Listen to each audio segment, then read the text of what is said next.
Majoranca socialiste miratoi vetëm ndryshimin e 2 ligjeve bazë të reformës në drejtësi, ligjin për statusin e gjyqtarëve prokurorëve dhe ligjin për qeverisjen e organeve të sistemit të drejtësisë. Fatmir Xhafaj, kryetari i Komisionit për mbikëqyrjen institucionale, shpjegoi se miratimi i këtyre ndryshimeve është kërkesë e Bashkimit Evropian.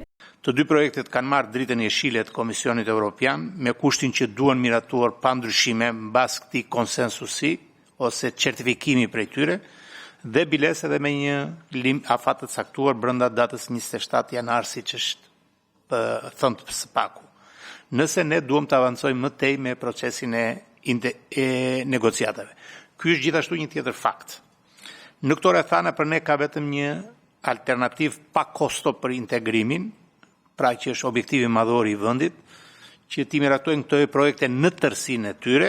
Ndryshimet synon të forcojnë vettingun për anëtarët jo magjistrat, Këshillit Lart Prokurorisë dhe atij gjyqësor, duke bërë që mbi ta të ushtrohet i njëjti kontroll që ushtrohet sot mbi prokurorët dhe gjyqtarët. Por për Fatmir Xhafën, i cili ka udhëhequr në emër të Partisë Socialiste reformën në drejtësi në vitet 2015-2016, këto ndryshime nuk mjaftojnë. Xhafaj ka paralajmëruar se këto ligje sërish do ndryshohen për t'u dhënë zgjidhje problemeve me të cilat përballet sot sistemi i drejtësisë. A ka problem më të madh sot se eficienca e sistemit, se situata që kemi me backlogun, me zvarritjet e pajisura të çështjeve hetimore dhe gjyqësore? Sigurisht që jo. Ashtu siç e trajtuan me shumë të drejtë të dy kolegët e mi relator. Por këto janë dy ligje në të cilat kërkohet ndërhyrje për zgjidhjen e kësaj çështje.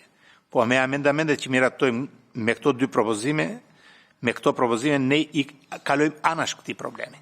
Opozita e bojkotoi mbledhjen e komisionit pasi demokratët kanë marrë porosi që përgjatë gjithë kësaj jave të punojnë për organizimin e protestës së 24 janarit. Por përtej kësaj, PD ka vendosur të mos bëhet pjesë e ndryshimeve në ligjet e reformës në drejtësi, pasi në këndvështrimin e saj ndërhyrja duhet të jetë më e thellë. Të dy ligjet kërkojnë 84 vota për të miratuar, por Partia Socialiste së bashku me PSD-n e Tom Doshit ka 86 mandate, nuk ka asnjë problem për të ndryshuar ligjet e kësaj reforme.